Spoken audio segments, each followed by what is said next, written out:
Hi, my name's Linsdau. I'm a polar explorer and professional traveler. Today I'm going to review the Therm-a-Rest NeoAir air mattress for camping. Is this possibly the ultimate in lightweight comfort for your long backpacking and trekking expeditions? Let's find out.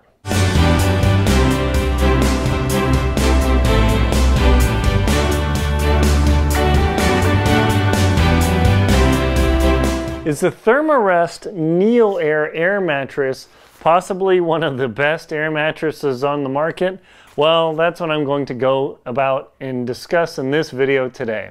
But before I do that, if you wouldn't mind, please hit the subscribe to support my channel, and also leave me a comment below. Let me know how I'm doing and what you think about these videos, and what else I could actually make a video for you. Thank you very much for subscribing and commenting.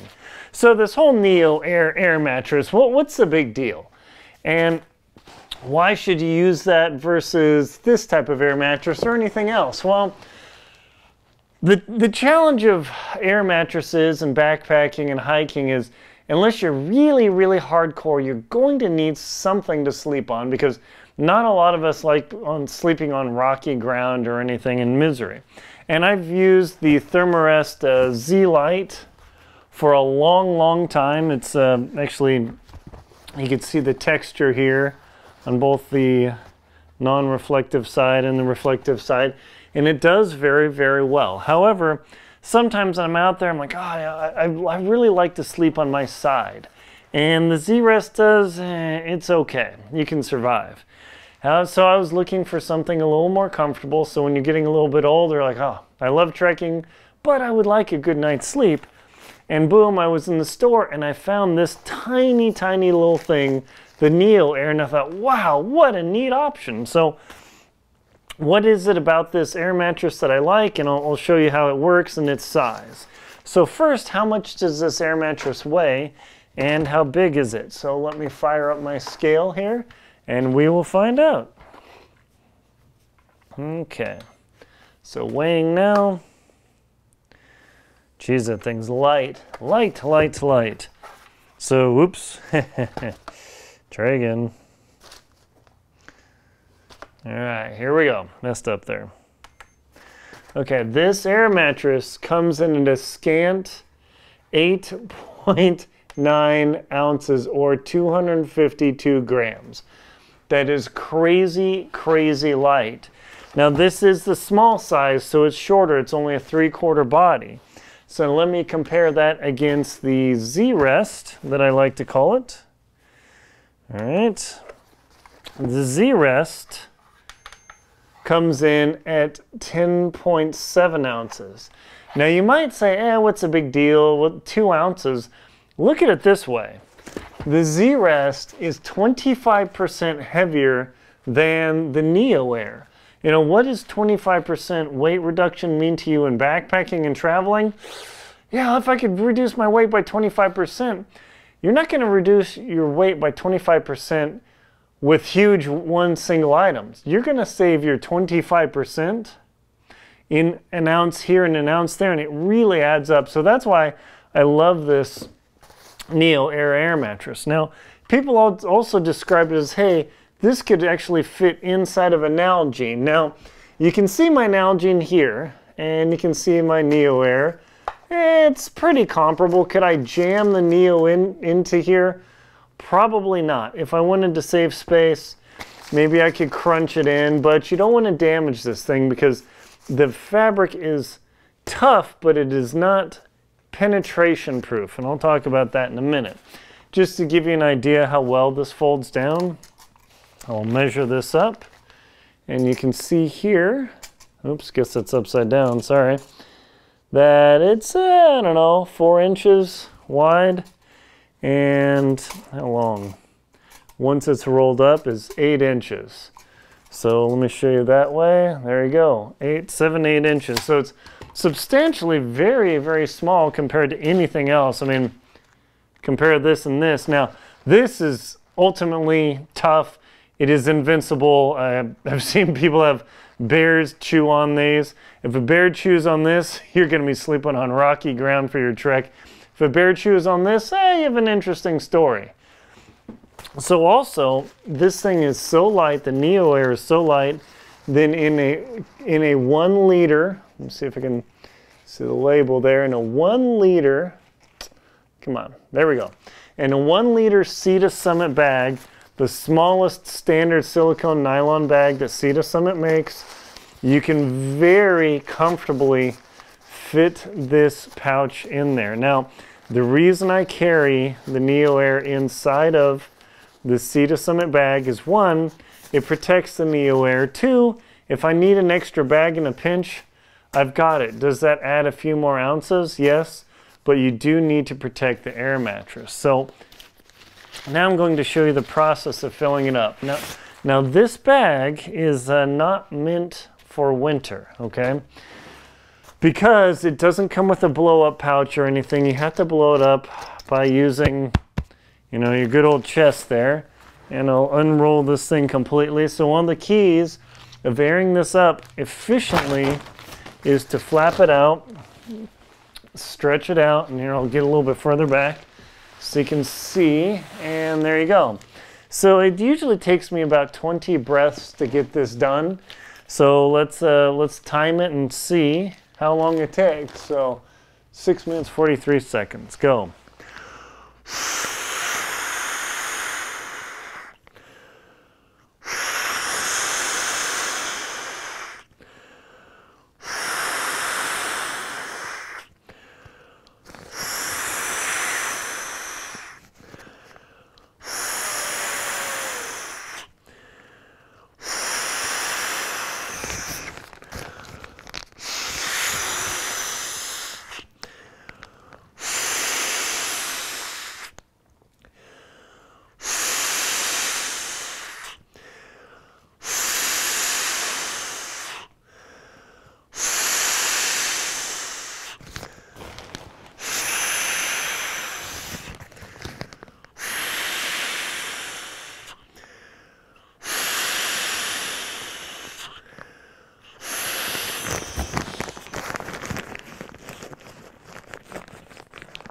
Boom, done. So 7 minutes, 47 seconds. So that was, it's like a minute and a few seconds. So really, in the spectrum of time consumed, that's nothing. Now, the reason I say this isn't for winter is simply because if you're blowing your breath into here, you're also filling this not only with a lot of your blabbing hot air, but every time you exhale a lot of moisture. So if you're breathing into this thing, you're filling it with moisture. And that means you're going to be sleeping on a thin film of ice. Also, if you use your mouth to blow this up when it's below freezing, this valve is likely to actually freeze up, so you do not want to do that. So this is a summer-only type item. If you get a little inflation pouch, then you can use it, but I'm going to put a link to the X-Therm, the one that I've used on Denali and camping in Wyoming and Idaho. Now, let's look at the size of this. Let me measure out the finished size for you here. Okay, the finished size is, all right, it is 48 inches long. That is the small, and it is 20 inches wide, okay? So let's see how that fits just on my body here. I'm gonna adjust the camera just a bit. Hang on. Okay. Now I get the small because I know that I'm going to put my backpack under my feet so I don't waste any weight when I'm doing ultralight backpacking in the summer. So I am 6 feet tall, and you can see where my feet are. And so all I would do, let's just pretend this is my backpack, is my backpack goes under my legs, under my calves, and voila, okay? So that's literally it. I'm to the edge of the bag. I am relatively comfortable on this air mattress. Now, I put a little bit too much air in here, and that's the thing. You don't want to actually overfill it. Now, it looks like it's not filled up enough, but it's actually overfilled, so I will reduce the air a bit.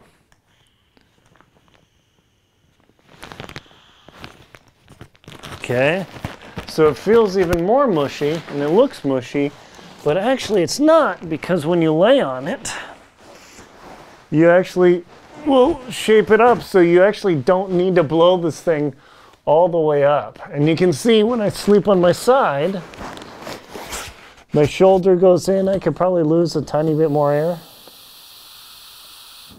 Okay, that's more comfortable for me. So my shoulder goes into the air mattress, and you can see the thickness here is, it's about 3 inches, give or take. That's not too shabby at all. Okay, so now for a sleeping bag, I've got my Western Mountaineering Mega Light bag here. Let me move my shoes out of the way. And you can see the sleeping bag size relative to the NeoAir. And you can see that the NeoAir terminates here. You're planning on sleeping with your legs again on your backpack. And it is totally comfortable. I mean, I really feel like a nap. I could fall asleep just like this. Now, people do complain that it sounds like sleeping on a potato chip bag, so let's listen. So if you like to wriggle around a lot, you might drive your tent mates nuts, but that's why you go do solo stuff like I do, and then you have no problems. You can be a loud jerk and nobody will care. Over time, the crinkly sound has decreased quite a bit. It used to sound literally like a Lay's potato chip bag, but now it's not. Now you'll notice one trick I was using when I was airing this up is every time you blow in, let me get close. Every time you blow in, instead of bringing your mouth away to breathe in and then fill it up, what you do is you put the valve on your chin, and that seals the valve up, so as you breathe in,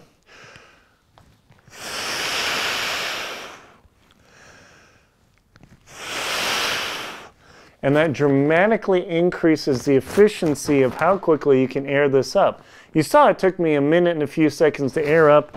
I over-aired this, so really in 1 minute, using my technique,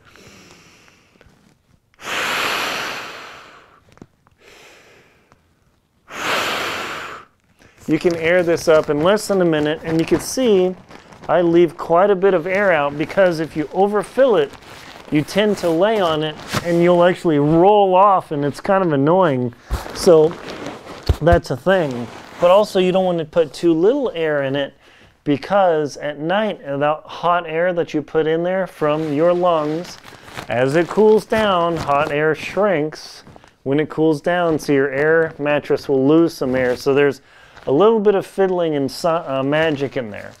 Also, I do recommend always carrying some sort of repair patch. They do have an instant field repair kit this thing comes with. I've repaired it twice. You can see here and here, because I wriggled around on the air mattress instead of rolling off and resetting it. Don't do that, because even the tiniest stick will go pew, and then you'll be laying there and whap, and it will be storming, lightning, raining, and you'll be sleeping on the ground. So if you need to move this air mattress around, do not pull it, because I guarantee sooner or later, no matter how careful you are, you will put a hole in it. So roll off, deal with it, adjust the air mattress as you need, and get back on, and you will be perfectly comfortable. Now let me compare this to the length and dimension of the short Z-Rest. And you can see that the air mattress is just a little bit shorter, but not horribly shorter. Let me move this so you can see it.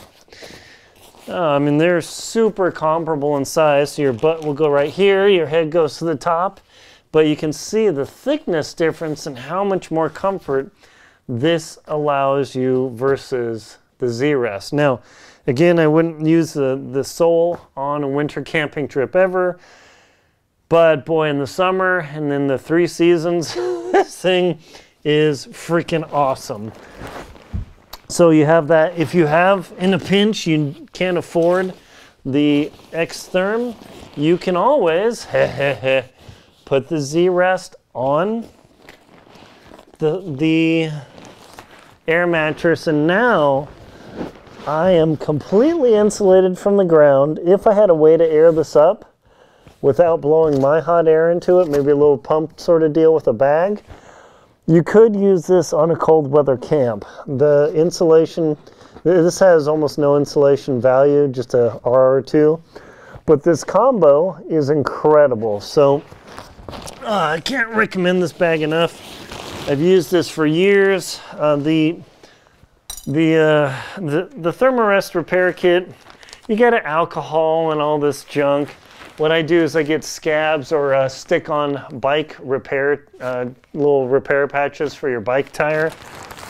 Those are the best. I carry this around so if I have a bigger catastrophic tear, but the holes that I put in there have only been maybe a centimeter, so it's just a thing. So there you go. I hope you've enjoyed my review of the Therm-a-Rest. Was this the Therm-a-Rest Soul Extreme Light? Again, do be careful. Don't wriggle around. Get off, move it, replace. Don't just throw it out because a tiny little thorn will put a hole in it. I love this thing. My name is Aaron Linsdau. I'm a polar explorer and professional traveler. I hope you've enjoyed my review of all the little tips and techniques of how to air this up and how to use it. Thank you very much for watching. Please like and comment on the video and subscribe to my channel. Also, please support me on Venmo, PayPal, and Patreon. Now get out there and explore.